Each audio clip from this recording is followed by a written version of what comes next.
Bien, bonjour à toutes, bonjour à tous. Donc Daniel Cap pour l'AT2E. Merci de nous rejoindre à ce webinaire organisé donc par l'AT2E et l'ADEME sur la décarbonation de l'industrie. Bon, je pense qu'aujourd'hui, tout le monde sait que la décarbonation, ça veut dire d'abord l'efficacité énergétique, les économies d'énergie, la chaleur décarbonée, la biomasse, la chaleur fatale par exemple, l'électrification des procédés et les intrants peu carbonés. On sait également à quel point il est important de réduire nos émissions dans l'industrie, qui représentent à elles seules 20% des gaz à effet de serre. Vous vous souvenez sans doute qu'en 2021, à travers le plan de relance et le fonds de décarbonation de l'industrie, plus d'1 milliard d'euros avaient été alloués aux industriels pour investir sur ce sujet. En 2022, c'est France 2030 qui prend le relais, avec des montants qui devraient être encore plus importants. Et vous vous souvenez sans doute également que le 5 mai dernier, l'ADEME vous a présenté l'appel à projet industrie zéro fossile, qui est doté de 150 millions d'euros et qui va viser des projets à mettre en œuvre rapidement. À cette époque, on vous avait présenté en détail les aides pour les gros projets, donc supérieurs à 3 millions d'euros, notamment BCIAT et Décarb Industrie, et on vous avait promis pour aujourd'hui d'insister sur la partie qui va concerner les plus petits projets, ce qu'on appelle l'appel à projet Décarb Flash. Donc, c'est ce qui va être présenté aujourd'hui par nos deux experts, donc Tristan Hubé, Mathieu Veloff de l'ADEME. Et on s'efforcera de répondre comme ça a été expliqué tout à l'heure. Donc, c'est l'espace questions qu'il faut utiliser si vous voulez qu'on puisse répondre à un maximum de vos questions. Tristan, je te cède la parole immédiatement. Bonjour Daniel, merci pour ces premiers mots. Bonjour à toutes et à tous. Merci d'être aussi nombreux pour ce webinaire de présentation du volet 3 de l'appel à projet Industrie Zéro Fossile. Donc pour commencer, une petite slide, si ça veut bien passer, de contexte. Ah. C'est passé, on la voit. Ah mince. Alors c'est qu'il y a un délai d'attente, pardon. C'est bon. Slide de contexte sur l'industrie en France. Le secteur industriel représente donc à peu près environ 20% des émissions de gaz à effet de serre au niveau national, et 2/3 de ces émissions proviennent des industries énergo-intensives. Ces industries énergo-intensives sont au nombre de 3000, donc c'est un secteur assez concentré. Et pour aller plus loin, 75% de ces 2/3 des émissions GES proviennent uniquement de 50 sites. Donc, on a bien une différenciation entre ce que l'on appelle les IGCE, industries grandes consommatrices d'énergie, au nombre de 3000 seulement, et qui représente 60% de la consommation d'énergie au niveau pour le secteur industrie en France, comparé aux autres sites non IGCE que l'on va appeler l'industrie diffuse, qui, elle, représente 37 000 sites industriels et représente 40% de la consommation d'énergie. Donc, cet appel à projet, ce volet 3, il est vraiment dédié principalement à cette industrie diffuse et notamment aux PME et aux ETI. Sur la slide d'après, le contexte de cet appel à projet, il est né d'une part de la suite de France Relance qui devient France 2030, avec une envergure plus importante, des budgets alloués plus importants, et très concrètement, pour 2022, le budget est de 150 millions d'euros sur la partie déploiement de solutions matures à des fins de décarbonation des procédés industriels. En parallèle, cet appel à projet fait suite à la crise en Ukraine, et l'objectif premier de cet appel à projet, c'est bien de limiter drastiquement et le plus rapidement possible les importations d'énergie fossile. Donc, cet appel à projet contient 3 volets. Les 2 premiers volets qui ont été déjà présentés et qui sont plus à destination, on va dire, des grandes entreprises, puisque c'est quand même des projets d'envergure. Premier volet, le BCIAT, c'est-à-dire la production de chaleur renouvelable à partir de biomasse. Et le volet 2, l'appel à projet Décarb Inde, qui correspond à la décarbonation des procédés et des utilités, mais pour des projets d'envergure dont le CAPEX est supérieur à 3 millions d'euros. Le nouveau et troisième volet, l'appel à projet Décarb Flash, quant à lui, reprend la suite du guichet de l'ASP qui se clôture au 30 juin. Donc l'appel à projet Décarb Flash débutera le 1er juillet. Est également à destination des technologies de décarbonation des procédés et des utilités, mais dont le CAPEX est inférieur à 3 millions d'euros. Et tout comme l'ASP, cet appel à projet est basé sur une liste de technologies matures prédéfinies. Donc, avec ce contexte et notamment la crise en Ukraine, on a bien conscience que le calendrier est très court et que les délais sont très serrés, mais c'est vraiment pour répondre à une commande urgente de réduire les importations d'énergie fossile.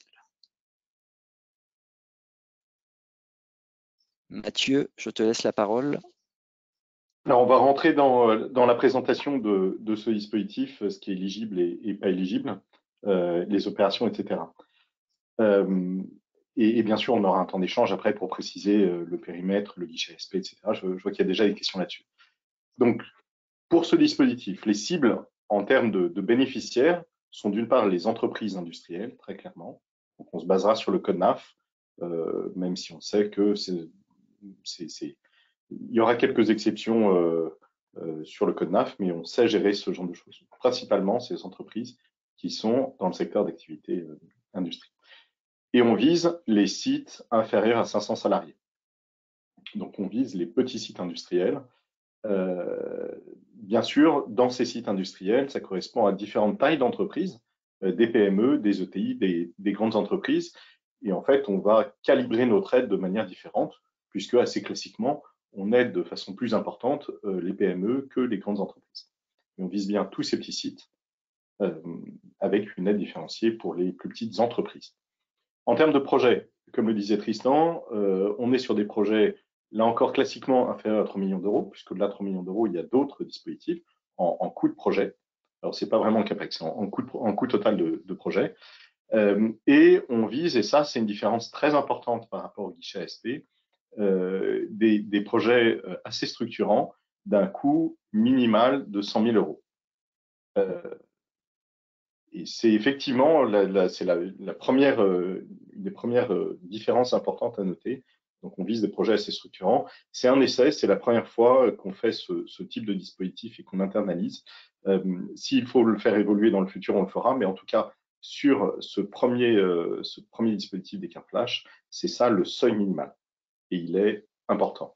Il y a une exception quand même en Outre-mer et en Corse, où on accepte en Outre-mer et en Corse des seuils minimaux plus importants. Le seuil de 3 millions d'euros, bien sûr, l'idée, c'est pas de saucissonner pour rester en dessous, donc on le vérifiera au niveau du SIRET.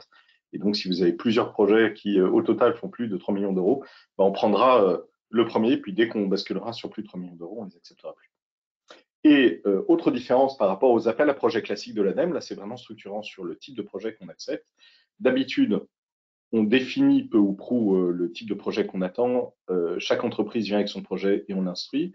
Là, l'objectif, c'est d'être beaucoup plus rapide. Et donc, on va se baser sur une liste d'actions prédéfinies.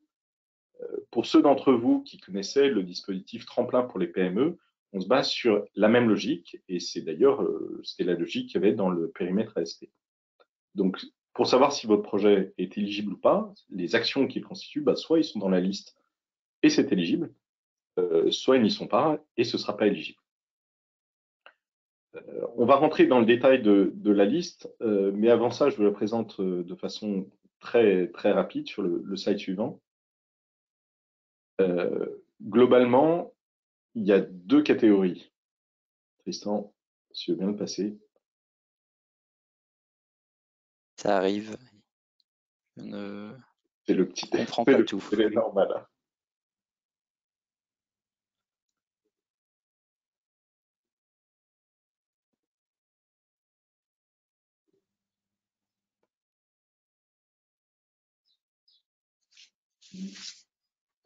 J'anticipe sur le slide suivant. Vous l'aurez à l'écran, mais je vais déjà vous raconter ce qu'il y a dedans. On a deux grandes catégories. La première chose, c'est toutes les actions sur le process. Donc, toutes les actions sur le process qui permettent de diminuer la consommation d'énergie fossile. Et là, on est peu ou prou sur le même périmètre que le guichet ASP que beaucoup d'entre vous connaissaient. On est aussi sur un périmètre qui se rapproche de ce qu'on peut faire dans le cadre du volet industrie du fonds chaleur. Donc là-dessus, on est sur des actions sur la récupération de chaleur fatale, l'amélioration du rendement énergétique d'appareils ou d'installations, ou des actions de réduction de consommation d'énergie fossile. Sur ce dernier point, on y reviendra, mais on a peut-être une difficulté parce que les encadrements communautaires nous imposent habituellement de se baser sur des solutions de référence, donc des solutions de marché. Or là, on veut des instructions vraiment rapides et simples, vous le verrez, et on n'est pas tout à fait certain d'y arriver. Donc là, on reprend les lignes ASP avec un retour d'expérience. On a enlevé les moins utilisées, on a rajouté des choses qui nous semblaient particulièrement pertinentes. Et puis, on a une catégorie qui est vraiment nouvelle, qui sont des investissements relatifs aux bâtiments, aux énergies renouvelables et aux études. Quelque chose qu'on connaît finalement assez mal à l'ADEME, et on se rend compte que finalement, il n'y a pas grand monde qui le connaît, c'est la question de l'isolation des bâtiments industriels, qui est un sujet finalement assez mal connu, parce que pour les grandes industries énergo-intensives qui sont celles que globalement au niveau français on connaît le mieux, évidemment la question de l'isolation des bâtiments, c'est quasiment rien sur la consommation d'énergie. Mais dès qu'on arrive sur des plus petits sites, ça peut être important. Donc on a rajouté l'isolation et le chauffage des bâtiments industriels. On a rajouté aussi tout ce qui était chaleur et froid renouvelable, donc les opérations fonds chaleur classiques, y compris, j'ai vu que la question était dans le chat, y compris sur une base biomasse. Et puis, on a aussi, mais on rentrera dans le détail là-dessus, une toute petite partie études. Là encore, sur l'ensemble de ce périmètre, globalement, c'est un périmètre unique sur l'ensemble de la France, avec quelques exceptions et quelques différences sur l'outre-mer et la Corse. Sur le slide suivant, ce qu'on va proposer, alors ce qui est en rouge, c'est ce qui n'est pas encore certain, parce que comme on vous l'a dit en intro, c'est un dispositif qui part dans 15 jours, donc on a encore 15 jours pour rentrer dans les derniers détails de ce dispositif. On va se baser sur un encadrement assez classique du RGEC et probablement sur quelque chose qui nous permettra justement de mettre en œuvre des actions aujourd'hui qu'on ne sait pas mettre en œuvre, avec des taux d'aide qui sont les taux d'aide moyennes entreprises pour l'ensemble des PME. On considère qu'à 100 000 euros, il n'y aura pas beaucoup de petites entreprises, et si on a tort à la fin, eh ben, on changera le cas échéant pour la suite, et des taux d'aide grandes entreprises pour les ETI et les grands groupes. Donc ça fait que suivant les différentes actions, je ne vais pas rentrer dans la cuisine, on ne va pas rentrer dans le détail de la cuisine, mais on a des aides qui vont se promener entre 40 et 55% pour les PME, 30 à 45% pour les grandes entreprises, et peut-être pour les fameuses actions qui nécessitent normalement de prendre en compte un coût de référence, bah on aurait une solution pour ne pas le faire, mais en échange de taux d'aide beaucoup plus bas. On pense que ça reviendrait peu ou prou au même, parce que finalement, aider moins sur une assiette plus importante, ça revient à peu près à la même chose que aider plus sur une assiette moins importante.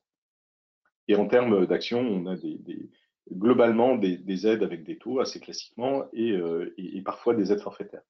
Sans rentrer dans le détail, l'idée c'est que de toute façon, au moment de candidater, vous aurez de manière transparente le calcul des aides via soit un tableur Excel que vous remplirez, soit un calculateur en ligne, qui vous permettra de savoir très exactement les aides maximales que l'ADEME pourra proposer, y compris les bonus outre-mer et Corse.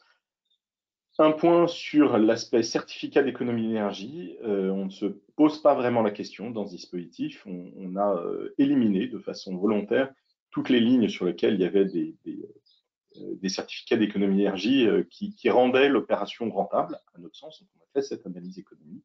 Et puis, toutes les autres lignes sur lesquelles il y a des certificats d'économie potentielle, mais qui ne rentabilisent pas suffisamment l'action, on les rend éligibles.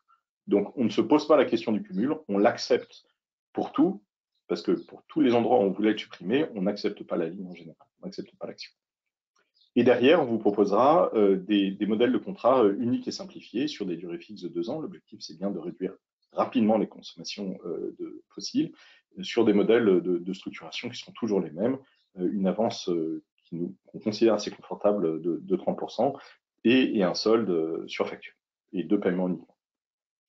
Derrière ça, ce qu'on vous propose, la proposition ADEME, c'est des dossiers simplifiés, des dépôts intégralement en ligne sur le portail de l'ADEME. Donc là encore, il y aura la liste des actions. Pour chacune des actions, vous dites je fais pas. Si je fais, on vous demandera le coût total de l'investissement et un indicateur technique. Par exemple, je sais pas moi, l'isolation des bâtiments que je connais bien, on dira quelle est la surface, isolation de mur, très bien, quelle surface de mur. C'est tout, en mètres carrés, terminé. En revanche, on vous demandera pour chacune des opérations, on vous demandera des documents complémentaires, évidemment votre RIB pour pouvoir contractualiser, mais pour chacune des opérations, le devis, fondamentalement, pour vérifier le coût, et puis les études préalables qui vous permettent et qui nous permettent de s'assurer que l'opération a un sens.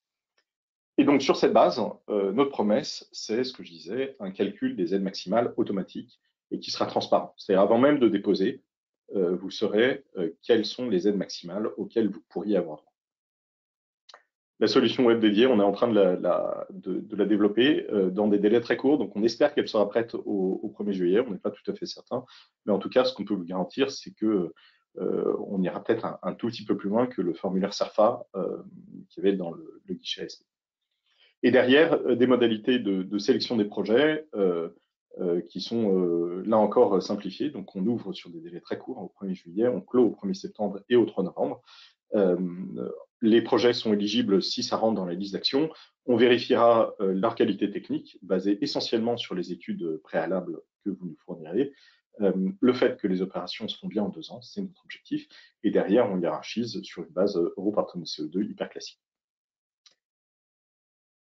Voilà pour ce dispositif. On a déjà en tête quelques étapes suivantes. Bien sûr, communiquer dessus. Donc là, on communique en avance de phase.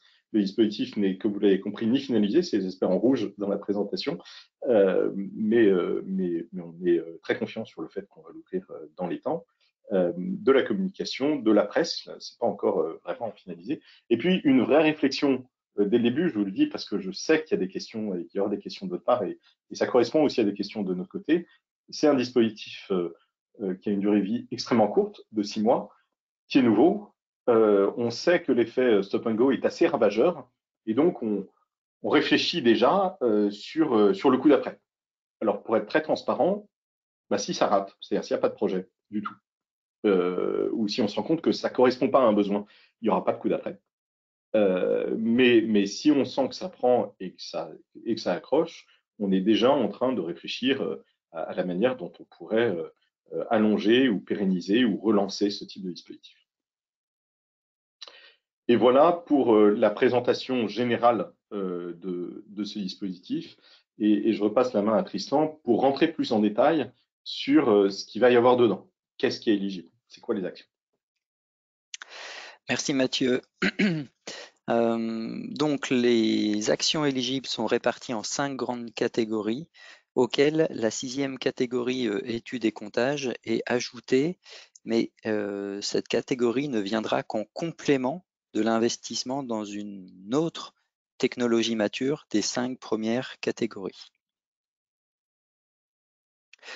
La première catégorie, récupération de chaleur fatale pour une valorisation thermique ou électrique inférieure à 6 GWh par an.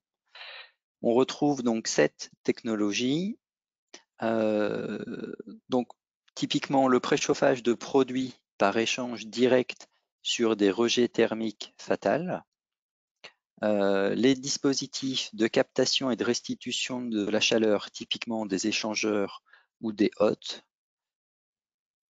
Et la troisième catégorie, c'est le stockage, typiquement des accumulateurs de vapeur ou des accumulateurs d'eau chaude.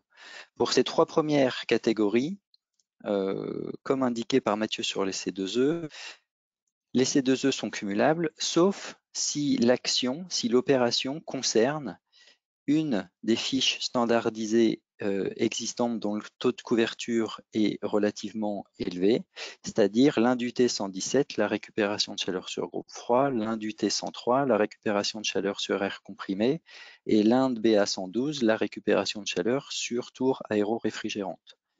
Si l'opération concerne une de ces actions, alors l'opération est inéligible à décarb flash. La quatrième catégorie, c'est les chaudières de récupération, dont les oxydeurs régénératifs.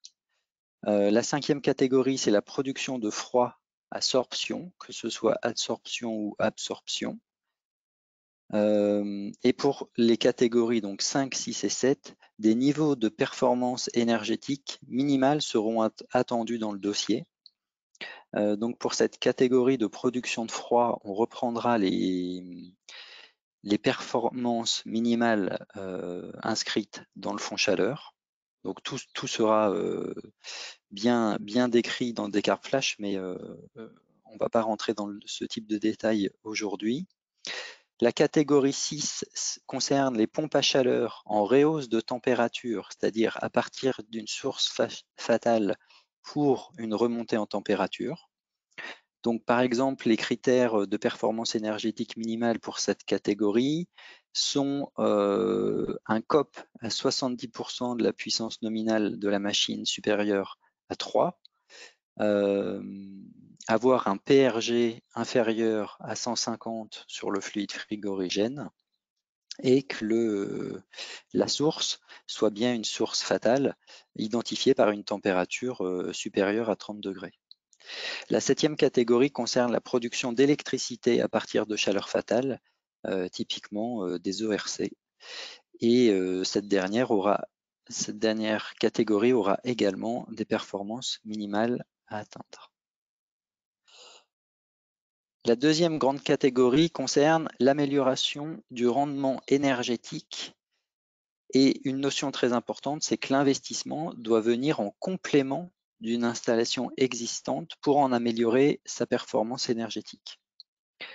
Donc, on retrouve tous les systèmes de régulation des procédés. L'exclusion des fiches C2E standardisées est indiquée sur la droite. Donc, ces dernières concernent principalement des régulations on va dire de systèmes électriques, ce qui ne fait pas l'objet premier de cet appel à projet IZF où l'objectif est bien de limiter la consommation d'énergie fossile, mais on vous l'a indiqué pour qu'il n'y ait pas pour que ce soit clair pour tout le monde. La deuxième catégorie concerne les installations de purgeurs vapeur sur les circuits vapeur. Donc tout investissement dans des purgeurs vapeur sera éligible. La troisième catégorie, l'installation de lignes de retour condensat, justement en bâche alimentaire sur les circuits vapeur. La quatrième catégorie, installation de lignes de retour sur les circuits des nettoyages en place pour limiter les solutions perdues et ramener principalement les calories, en tout cas, au niveau de la NEP centralisée. Le cinquième point, c'est l'isolation thermique des équipements, notamment des fours industriels, notamment. Auquel cas, si sont exclus la fiche Indu T121, isolation des points singuliers. Tout comme pour cette sixième catégorie, isolation thermique des tuyauteries et réseaux de fluides caloporteurs ou frigoporteurs. Donc on retrouve les tuyauteries vapeur, les circuits eau chaude, eau glacée, eau froide. La septième catégorie, passage d'un fluide vapeur à un fluide eau chaude ou eau chaude surchauffée. Donc ça, c'est bien le changement de vecteur énergétique afin de limiter les déperditions thermiques. Donc tout projet de passage d'une production distribution en vapeur par une production distribution en eau chaude sera éligible. Les systèmes de mise sous vide permettant de réduire la consommation d'énergie, que ce soit pour chauffer ou refroidir. L'ajout d'un thermocompresseur sur un système, sur un évaporateur multiple effet. L'ajout d'effets supplémentaires sur des évaporateurs multiples effets mais il y a une contrainte entre guillemets, c'est d'atteindre un minimum de 6 effets. L'ajout d'une compression mécanique de vapeur ou d'une recompression mécanique sur les procédés d'évaporation et l'ajout d'une préconcentration sur les procédés d'évaporation afin de limiter la consommation d'énergie du dispositif. Ensuite, on passe à la catégorie de réduction des consommations d'énergie fossile. Donc, comme le disait Mathieu tout à l'heure, cette catégorie nécessite sera sur le dispositif relance durable afin de simplifier la procédure et de ne pas faire une instruction projet par projet avec ce qui nécessiterait d'avoir un investissement de référence, ce qui compliquerait, ce qui n'est pas l'objet de cet appel à projet sous forme de liste prédéfinie de technologies. Donc on retrouve les brûleurs performants à air chaud en remplacement d'un brûleur classique à air froid. Donc les brûleurs oxycombustion régénératifs sont éligibles, mais les brûleurs micromodulants ne sont pas éligibles car ils font l'objet d'une fiche C2E standardisée que l'on estime, dont le taux de couverture est suffisant. Et on ne veut pas de cumul sur cette technologie avec l'appel à projet des cartes flash. Ensuite, on retrouve les systèmes de chauffage électrique en remplacement d'un chauffage à énergie fossile, à l'exception du chauffage du bâtiment, bien évidemment. L'investissement d'une chaudière industrielle électrique acquis en remplacement d'une chaudière industrielle à énergie fossile et l'investissement de fours industriels électriques acquis en remplacement de fours industriels à énergie fossile. Mathieu, je te laisse la main sur l'isolation et le chauffage du bâtiment. Oui, alors rapidement, parce que vous avez compris dans mon intro que c'était un sujet finalement assez mal maîtrisé par l'ensemble des acteurs. On a testé ça dans Tremplin, où on a eu 100 à 150 projets d'isolation de bâtiments industriels. Et donc sur l'isolation de bâtiments, eh ben, on est classiquement sur l'isolation des parois, des murs, des plafonds, des planchers. Là-dessus, on se basera soit sur une étude préalable globale qui permettra d'atteindre une amélioration de la performance énergétique globale du bâtiment, et on va se caler sur les objectifs du décret tertiaire, même si on sait très bien que les bâtiments industriels ne sont pas concernés par le décret tertiaire. Mais bon, il n'y a pas d'autres objectifs là-dessus, donc il faut bien qu'on se cale sur quelque chose, ou sur des performances thermiques individuelles pour chacune de ces opérations. Et là encore, on ira plutôt sur le mieux-disant, parce que c'est une façon pour nous, très clairement, de commencer à mieux connaître ce sujet. Et on rendra également éligibles certaines opérations d'éclairage passives, les lanterneaux d'éclairage génital et les conduits de lumière naturelle. Donc on a bien conscience que c'est pas idéal, c'est pas complet, c'est pas holistique, mais en tout cas c'est un premier pas et qui était attendu par beaucoup d'acteurs. Et on est assez modeste sur cet aspect-là. Pareil sur la chaleur et le froid renouvelable, là c'est beaucoup plus simple, je ne vais pas rentrer sur l'ensemble des lignes, parce que pour ceux d'entre vous qui le connaissent, ce sont exactement les lignes qu'on a dans le fonds de chaleur. Et donc pour être très clair et très transparent, on se basera sur les définitions du fonds de chaleur. Précisément, on se basera sur les aides du fonds de chaleur. Donc on ne fait que rendre éligibles au fonds de chaleur des projets qui souvent étaient trop petits pour rentrer dans les critères du fonds de chaleur. Donc on accepte exactement la même chose, simplement on le fait sur des critères petits projets et on le simplifie en mettant dans un seul contrat et une seule aide, le cas échéant, des opérations qui relèvent du fonds de chaleur comme celle-ci et d'autres opérations. Donc l'idée c'est que, on l'a dit un peu au début, mais il y a plusieurs actions possibles. Vous pouvez soit en choisir une seule, si vous dépassez les 100 000 € d'investissement, soit en choisir plusieurs. Et si vous en choisissez plusieurs, à la fin, bien sûr, ce sera un contrat unique pour l'ensemble de ces opérations. Et donc la 6e catégorie, études et comptages, qui vient uniquement en complément d'un autre investissement sur une technologie mature. On retrouve les audits énergétiques notamment pour les PME qui sont non soumises à l'audit énergétique réglementaire.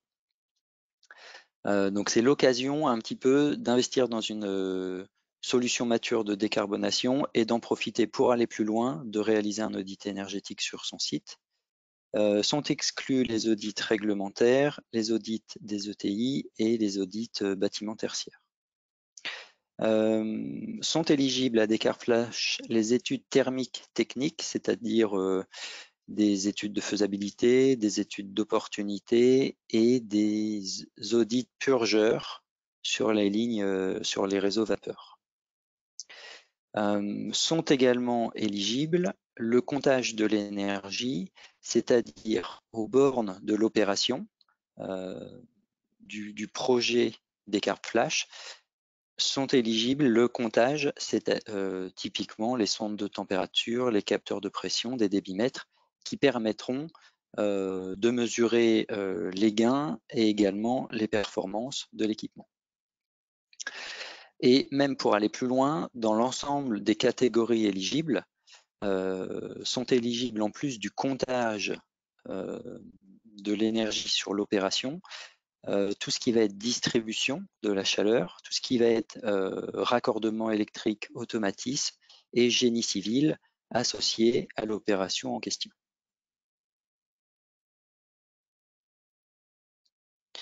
Voilà pour cette première présentation de l'appel à projet Décarflash. Il nous reste 25 minutes, ce qui nous laisse un bon temps d'échange pour essayer de répondre au maximum de vos questions. Bon, alors, j'ai essayé de regrouper les questions en 3 volets. Ce qui concerne le périmètre de cet appel à projet, l'articulation avec les autres aides et ensuite les modalités.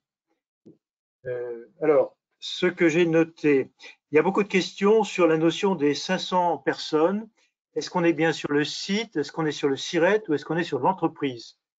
Est-ce qu'on peut préciser ce point-là déjà? Tout à fait. La limite est de 500 personnes sur le site, c'est-à-dire définie par le numéro SIRET. D'accord. Ouais, on se base sur le SIRET et sur la définition pour savoir ce que c'est qu'un salarié, le nombre de salariés, on se base sur la définition de l'INSEE. D'accord. Les sites sous PNAQ sont éligibles s'ils satisfait ce problème de salariés là? C'est une très bonne question. Vous avez le droit de prendre le temps. En soi, oui, tout à fait. Reste la question des quotas dont on n'a pas identifié un petit peu l'incidence. On pourra répondre plus précisément à ce point par la suite dans la FAQ, mais de base, oui. Alors, il y a aussi une question en fait sur les codes NAF éligibles, parce que je crois que certains codes NAF étaient éligibles au guichet ASP. On a pu comprendre que votre définition était un peu différente, peut-être moins restrictive. Il y a la question aussi sur les industriels du déchet. Est-ce qu'ils sont exclus comme ils l'étaient dans le guichet ASP ou pas? Voilà, ce genre de questions. Est-ce que vous avez aussi une réponse là-dessus? Alors, on prend tous les codes NAF industriels, donc de mémoire des sections B à E des codes NAF.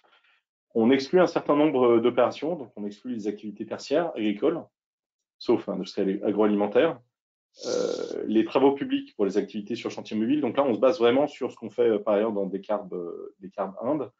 Dans les déchets, on exclut les unités de valorisation énergétique des déchets et les entités industrielles dont l'activité et la production et la mise en place, sur le marché d'énergie sur le réseau. Donc là-dessus, on est vraiment sur le même périmètre qu'on avait sur Décarb Inde.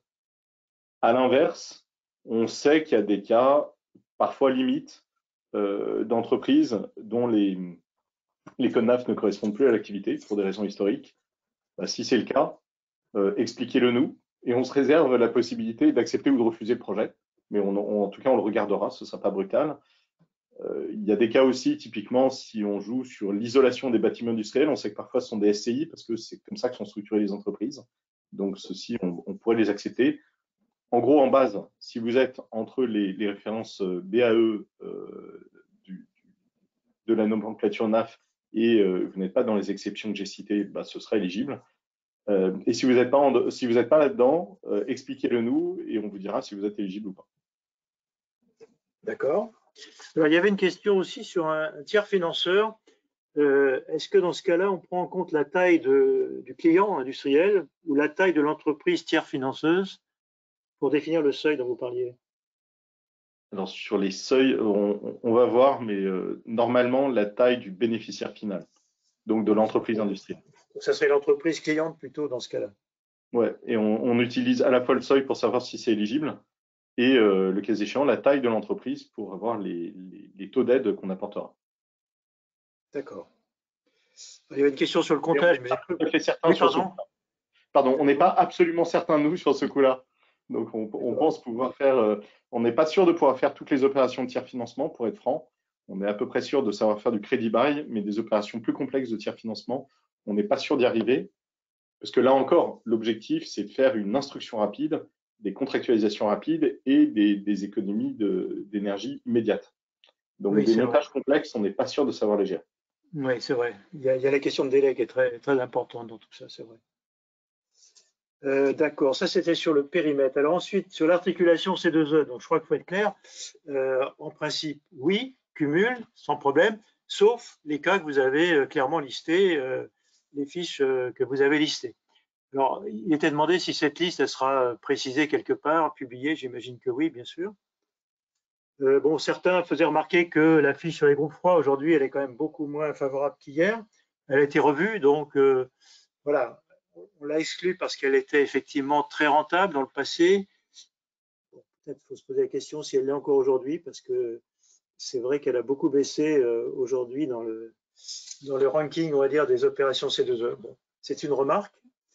Alors ensuite, sur les modalités, alors, il y avait des questions de compréhension. Qu'est-ce que veut dire RGEC et relance durable, par exemple, sur un de vos slides? Ah ouais, pardon. C'est tellement on jargonne tellement, mais le RGEC, c'est le règlement général d'exception. Je ne sais plus ce que c'est, mais en gros, c'est l'encadrement européen qui permet de faire des aides à l'environnement. Dit autrement, c'est le cadre classique d'intervention des aides de l'ADEME. D'accord, donc rien de nouveau là-dessus. Hein. Et relance durable, là, c'est nouveau. C'est un truc qui est vraiment en post-Covid.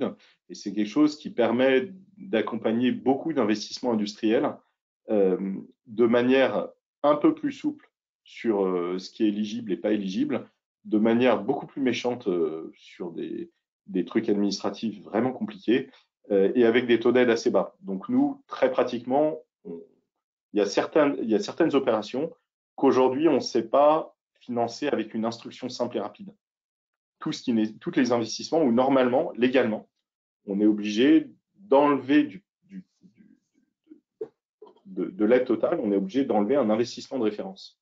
Et comme on ne veut pas faire une analyse économique investissement par investissement, ce qu'on fait dans les gros dispositifs, on a une instruction longue et complexe. Mais là, on ne pourra pas le faire.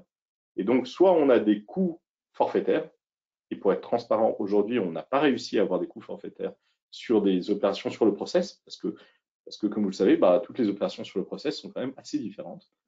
Soit on trouve une autre solution, un peu moche, mais opérationnelle, avec des taux d'aide plus bas, mais qui nous permettent une instruction rapide. Le guichet de l'ASP utilisait un régime spécial et exceptionnel lié à la crise Covid qui n'existe plus, donc on ne peut pas le reprendre. Et ce dispositif exceptionnel relance durable nous ouvre la possibilité voilà, de continuer à rajouter ces catégories de réduction des consommations fossiles dans cette liste de techno éligibles en ayant justement une instruction rapide et efficace. Et quand on dit instruction rapide et efficace, alors on ne va pas faire des promesses parce qu'on sait quand on fait des promesses et quand on ne les tient pas, les gens sont frustrés. Mais pour avoir un élément de comparaison sur le précédent dispositif qui ressemblait un peu à ça, donc tremplin, objectivement sur des contrats, des objectifs, des actions beaucoup plus simples, et sur lesquelles on a eu quand même beaucoup de demandes et beaucoup plus que ce à quoi on s'attendait. On était en moyenne, à un délai de 2 mois entre le dépôt et le versement de l'avance. Donc, y compris contractualisation et tout ça. Alors, effectivement, il y avait Et beaucoup c'est de vrai. questions là-dessus. Oui, pardon, vas-y. Ouais. Non, c'est vrai qu'on n'en a pas parlé, mais en termes de soutien justement, enfin pas de soutien, mais il y aura quand même une communication beaucoup plus étroite pour ce nouveau dispositif. Je ne sais pas si vous avez fait appel au guichet de l'ASP, mais c'est vrai qu'il y avait des délais de réponse assez importants. Nous, on s'est structuré pour avoir un instructeur de l'ADEME par région qui pourra beaucoup plus facilement vous répondre et le contact sera beaucoup plus aisé. D'accord. Alors, dans le même esprit, il y avait la question, est-ce qu'il y aura un taux de sélectivité? C'est-à-dire, est-ce que vous êtes limité? Il y a une autre question du même genre qui était de dire, sur les 150 millions d'euros, est-ce qu'il y a une part qui est dédiée à ce troisième volet ou pas, quoi? On ne peut pas répondre là-dessus, on n'en sait rien. Très franchement, on n'en sait rien. Les 2 premiers volets ont une date de clôture qui sont de mémoire au fin juin. Ouais, semaine prochaine. L'idée, c'est de pouvoir, en tout cas, je pense que la sélection, elle se fera en parallèle avec la première clôture de ce troisième volet. Donc, on pense qu'en tout cas, voilà, il n'y a pas de répartition a priori. Ça va se regarder sur les 3 volets en même temps. On a une vraie interrogation sur qu'est-ce qui se passe si tous les budgets sont consommés à la première clôture de Descartes Flash. On a des signaux à ce stade plutôt positifs du côté des ministères et du SGPI qui a l'argent au final. On disait, bah, s'il manque de l'argent, on en remettra. Après, c'est des promesses qui sont pas par écrite, auxquelles on peut jamais, enfin voilà, on n'a pas de certitude sur le sujet. Mais non, il n'y a pas de répartition. Après, ce qui est important, et c'est ce que disait Mathieu tout à l'heure, c'est à ce stade de montrer, ou pas, mais nous on pense qu'il y a un intérêt, de montrer le besoin, tous les projets qui sont dans les cartons, qui peuvent être réalisés avec un coup de pouce, et pour pérenniser un petit peu ce type de dispositif sur le long terme, et non pas faire du one-shot comme sur ce premier jet de 6 mois. Voilà, il faut aussi avoir des signaux positifs, comme quoi il y a beaucoup de projets et beaucoup d'intérêt sur le terrain. D'accord. Il y avait aussi la question, pourquoi il y a 2 dates en fait, de clôture qui ont été annoncées là? Franchement, Alors, en fait, il y a une date officielle de clôture, le 3 novembre de mémoire, et une date de première relève au 1er septembre, justement pour faire un petit peu un état des lieux du nombre de dossiers déjà récoltés, et pouvoir faire un premier point justement entre le volet 1, le volet 2 et ce volet 3. D'accord. Il y a une question qu'on avait connue dans Descartes 1 qui était de savoir si vous aviez une cible en euros par tonne de CO2 pour le choix des dossiers, ou bien si ce n'est pas le cas ici. Non. non, c'est pas le cas. Juste pour vous rappeler, le ranking des projets, il sera effectivement sur l'euro par tonne de CO2, sous-entendu l'euro d'aide par tonne de CO2. Et c'est pour ça qu'à la fin, je vous ai dit qu'on calculera l'aide automatiquement, mais on calculera l'aide maximale automatiquement. Et vous aurez la possibilité de demander une aide inférieure en fonction de ce qui vous semble pertinent, nécessaire pour démarrer votre investissement, justement pour améliorer le ranking. Mais on ne peut pas vous donner des cibles là-dessus parce qu'on y connaît, enfin, il n'y a pas eu de retour d'expérience de l'ASP sur le ratio euro par tonne de CO2. Personne ne connaît vraiment les ratios sur des projets diffus. On commence à bien connaître les ratios sur les gros projets, et sur cette cible diffuse, bah, on sait que ce sera plus, mais on ne sait pas combien. D'accord. Alors, on parle bien de subventions et non pas d'avance remboursable. Hein?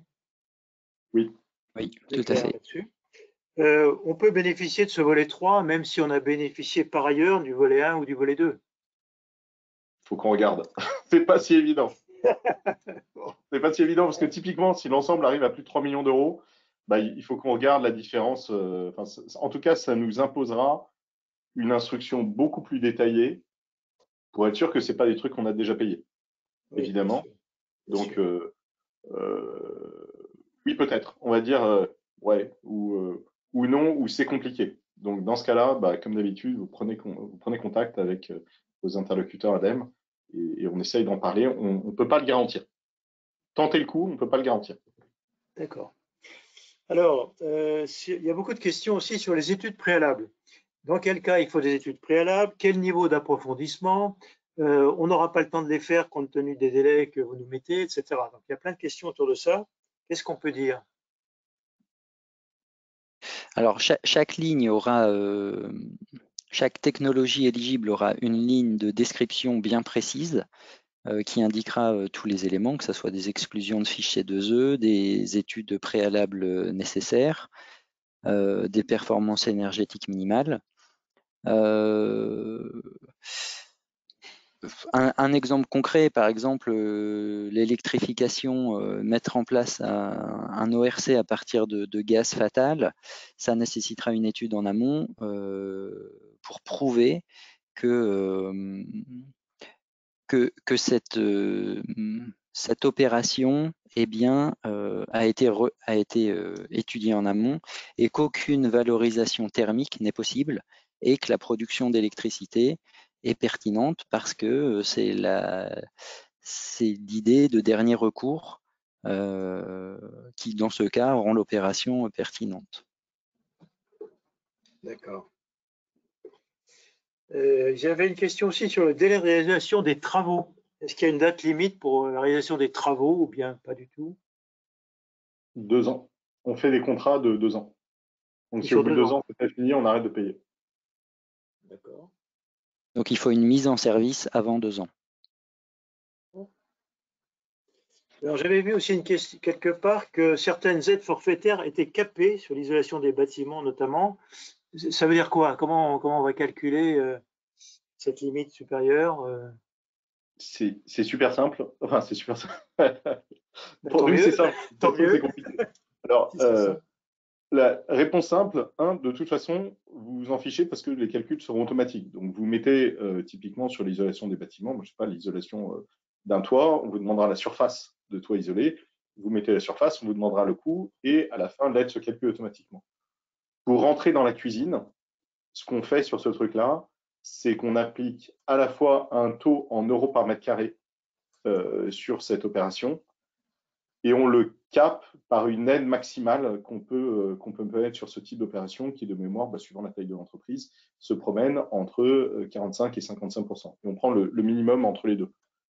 C'est une façon pour nous, sur des sujets soit qu'on maîtrise totalement, comme le fonds chaleur, soit qu'on ne maîtrise pas du tout, comme l'isolation des bâtiments, de ne pas complètement se planter avec des aides qui seraient beaucoup trop importantes. D'accord. Alors, on demande les contacts ADEME. Ça, je pense qu'ils seront donnés, bien sûr, quelque part sur un site à qui je dois m'adresser dans ma région, en fait. Alors, moi, j'ai à peu près... Alors, je ne dis pas que j'ai tout noté parce qu'il en arrive sans arrêt, là. Peut-être que vous en avez vu d'autres vous-même. Il y a des questions de détail, donc on ne pourra pas répondre aujourd'hui. Alors, les travaux déjà réalisés, non, j'imagine que non. Non. Même des études déjà démarrées, je ne sais pas. Mais... Non, mais c'est sûr. Tout ce qui va être mise en conformité réglementaire ou travaux déjà commencés sont inéligibles. D'accord. Bon, écoutez, c'est à peu près ce que j'ai vu.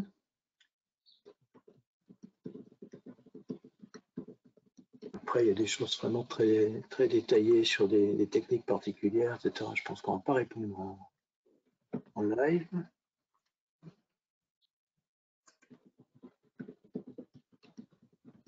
Est-ce que vous deux, vous avez vu d'autres questions que j'ai oubliées là ou pas? Il y en a plein auxquelles on répond au fur et à mesure dans le chat. Oui, voilà. Donc, de toute façon, oui, ça, on avait beaucoup de questions, je vous l'avais dit tout à l'heure.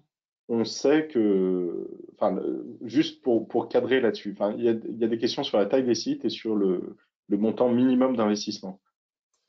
L'origine de ce dispositif, c'est ça cible les PME et les ETI Parce que tous les autres dispositifs décarbonation, plan de relance, France 2030, etc., bénéficient très majoritairement aux grandes entreprises.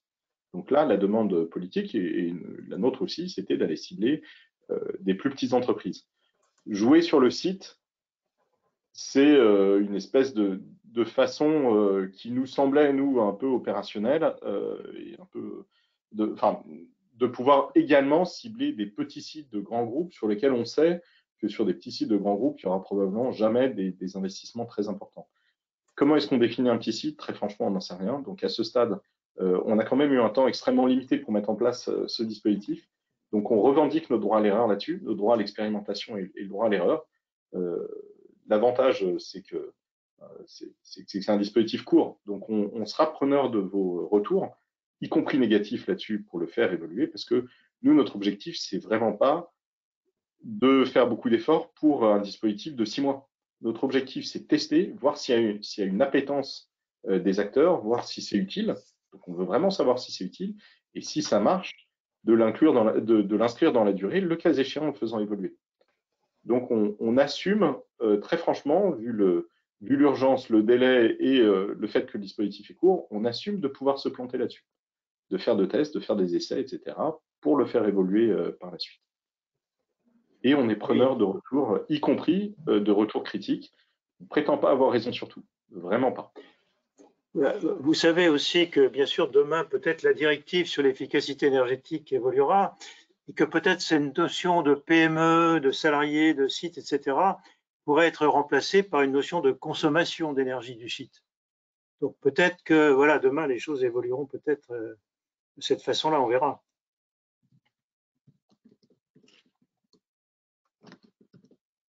Alors, est-ce qu'il y a d'autres réponses? Écoutez, je n'en ai pas vu énormément d'autres auxquelles on peut répondre tout de suite. Je pense qu'on va essayer effectivement de répondre par écrit, de préparer un petit peu un document, une ébauche de FAQ, je dirais, parce qu'on n'a peut-être pas le temps de mettre ça sous forme tout de suite, mais de répondre par écrit à toutes les questions qu'on a listées ici, de vous diffuser bien sûr les slides, l'enregistrement, etc.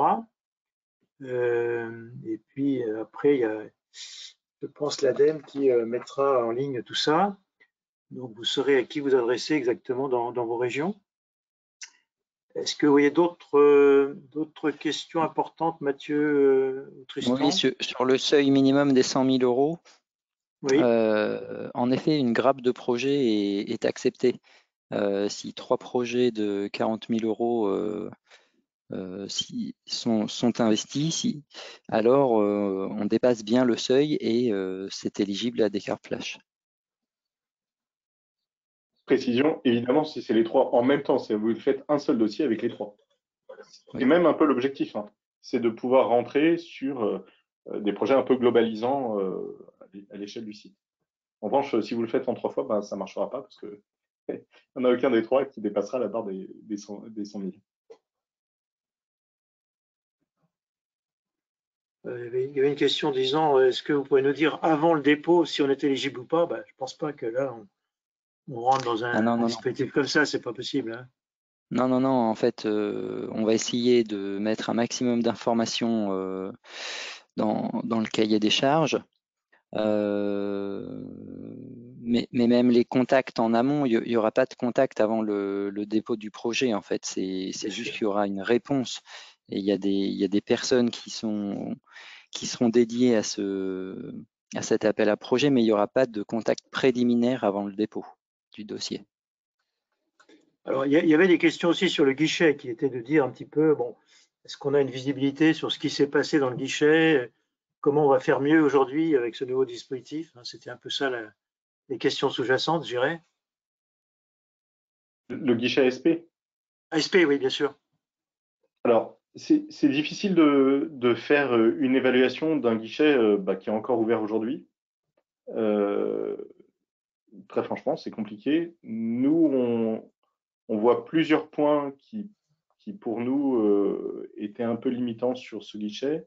La première, c'était qu'il était finalement pas si connu, parce que l'ASP n'est pas un acteur particulièrement connu sur le sujet environnement, énergie, économie d'énergie, industrie.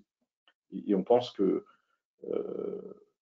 avec modestie, ben, on l'est un peu plus, donc ça répond à une question de visibilité. Le deuxième, c'est qu'il y avait une réelle difficulté du côté de l'ASP à répondre à des questions techniques et d'instructions techniques d'éligibilité ou pas des projets, puisqu'on était pareil sur une liste, exactement comme nous, sur une liste d'opérations, mais derrière, on a toujours des doutes dans le détail. Et on le sait parce que nous, on a géré le guichet tremplin. C'est la même chose. C'est un nom d'opération, un détail. Là, on va rajouter en plus une FAQ avec ce qui nous semble éligible, pas éligible. Puis on va essayer d'alimenter au fur et à mesure la FAQ pour que vous ayez des réponses aux questions que vous vous posez. Mais il y avait un temps d'instruction technique et de questionnement technique du côté ASP qui a été finalement assez important. Et là-dessus, nous, c'est notre cœur de métier. Donc, on pense pouvoir y arriver un peu mieux, même si on sait que c'est toujours compliqué. Et le troisième point, c'était la taille de projet. On s'est rendu compte avec l'ASP qu'il y avait qu'on traitait de la même manière des très gros projets et des petits, et qu'il y avait des projets sur lesquels il y avait des aides de quelques centaines d'euros. Et nous, on sait qu'on ne sait pas gérer ce genre de choses. Enfin, là, pour le coup, pour l'industrie, c'est plutôt du petit projet. C'est beaucoup plus petit que ce qu'on a fait jusque-là. Dans Tremplin, on gérait des projets à partir de 5 000 euros d'aide. Là, on sera bien au-dessus. Et même ça, c'était vraiment notre seuil minimal. Donc, l'idée, c'était de créer un seuil minimal. On est d'accord sur le fait qu'il nous semble assez élevé pour le moment. Donc, on va tester cette appétence du marché. Le cas échéant, ça pourra faire partie des évolutions. Mais voilà, ce sont les trois critères qui nous semblaient assez clés sur l'amélioration de l'efficacité du dispositif par rapport au guichet ASP qui reste ouvert pour le moment. Et donc, typiquement, si vous avez des projets dans les cartons à moins de 100 000 euros, le conseil qu'on a, c'est aller voir l'ASP. D'accord. Je reprends une dernière question, monsieur. Oui, vas-y, Tristan, vas-y. Non, sur les installations neuves, toutes les installations neuves ne sont pas éligibles à Décarb Flash, puisqu'on est bien dans un objectif de décarbonation de l'existant, d'importer vraiment moins d'énergie fossile. D'accord. C'est important à dire aussi. Moi, j'ai bien noté dans ce que vous avez dit, finalement, les délais sont courts, mais je pense qu'on a intérêt à ce que les industriels s'engagent dans cette démarche pour montrer au pouvoir public que justement, il y a un vrai besoin, pour peut-être qu'on puisse pérenniser tout ça en 2023 et au-delà, évidemment. Donc, je pense qu'il faut vraiment s'engager, profiter un peu de l'aubaine de ce dispositif. Est-ce que vous avez d'autres conclusions à nous apporter, messieurs ? Peut-être où trouver les informations les informations finales de type cahier des charges, catégorie éligible et toute information complémentaire. Mathieu, tu as peut-être une réponse sur ce point? Où trouver les informations sur Agir? Alors, ouais, on va tout publier. Pour le moment, vous avez noté que ce dispositif n'est pas publié. Donc, l'information la plus à jour, c'est l'information qu'on vous donne aujourd'hui. On a encore un certain nombre de choses qui sont en discussion, l'éligibilité de certaines opérations dont on n'a pas parlé aujourd'hui volontairement parce qu'on n'est pas sûr de le faire. Donc, on a préféré ouvrir plus après plutôt que de gérer des déceptions. Mais l'idée, c'est qu'on aura en ligne sur la plateforme ADEME, c'est-à-dire la plateforme Agir, la liste de toutes les opérations. Pour chacune des opérations, une description détaillée. Et alors, est-ce qu'on l'aura tout de suite au 1er juillet ou pas, j'en sais rien, mais une FAQ pour dire pour chacune des opérations, voilà ce qui nous semble éligible, dans des détails, des exemples, et voilà ce qui nous semble pas éligible. Donc des choses qui permettent vraiment d'aller assez loin dans le détail. Donc toutes les informations seront en ligne à partir du 1er juillet. On ne peut pas le faire avant parce que le dispositif ne sera pas ouvert. Après, moi, mon message final, c'est vraiment on ne sait pas, et je parle là au niveau global de l'État. Nous, à l'ADEME, on est persuadé qu'il y a un sujet sur le diffus dans l'industrie. On est persuadé que c'est important de se focaliser sur les très grands projets. Et comme vous le savez, France 2030, avec 5 milliards d'euros, sur les 5 milliards d'euros, il y en a quand même 4 qui sont sur des méga projets. Et donc, c'est important, effectivement, parce que c'est là où on a des économies d'échelle fondamentaux, mais qu'il ne faut pas oublier l'autre bout sur des projets plus diffus. Sauf que ce n'est pas gagné. Ce point-là n'est pas gagné. Ce n'est pas quelque chose qui est totalement partagé. Nous, on en est persuadé à l'ADEME, mais c'est pas nécessairement, on n'est pas sûr de gagner sur cet argumentaire. Et donc, c'est un test pour nous. C'est un test important. On considère que le semi-succès ou le semi-échec du guichet ASP n'est pas une fatalité. Ça ne correspond pas aux besoins du marché et aux besoins des acteurs. Et donc, on veut vraiment prouver là qu'on peut accompagner de manière simple, rapide et efficace des plus petits projets. Et très franchement, c'est ça qui décidera la suite. En gros, en 6 mois, soit on arrive à faire la preuve que ça marche, on ne fera pas tous les projets en 6 mois, c'est sûr, mais au moins qu'il y a une appétence des bénéficiaires et que nous, on sait les traiter rapidement. Et auquel cas, il y aura une suite. Soit ça ne marche pas, du côté des bénéficiaires, parce que de votre côté à vous, il n'y a pas de projet. Bon, on le note et on arrête. Ou de notre côté, on ne sait pas traiter, on n'y arrive pas, et donc on arrêtera. Mais voilà, si on arrive collectivement à prouver que ça marche, moi je suis assez confiant sur le fait qu'on n'est pas sur un one-shot, et c'est vraiment ça qu'on vise, l'inscription dans la durée. Si je peux vous rassurer là-dessus, la T2E partage complètement votre vision sur le diffus. Depuis 44 ans, je crois que c'est une de nos cibles. Et on voit aujourd'hui, si vous voulez, des très petites entreprises qui s'engagent, par exemple, dans la norme ISO 50001, c'est-à-dire le management de l'énergie. Des entreprises qui consomment moins de 200 000 € d'énergie, aujourd'hui, s'engagent dans ces démarches. Donc, je crois qu'il y a vraiment un besoin à ce niveau-là. Bon, moi, je voudrais terminer en remerciant déjà nos 2 experts et puis tous ceux qui ont assisté à ce webinaire. Donc, vous recevrez tous les éléments comme on vous l'a dit tout à l'heure. Et puis, rendez-vous maintenant sur vos projets et à nos prochains webinaires, bien entendu. Merci à tous et bonne fin de journée. Merci, très bonne journée.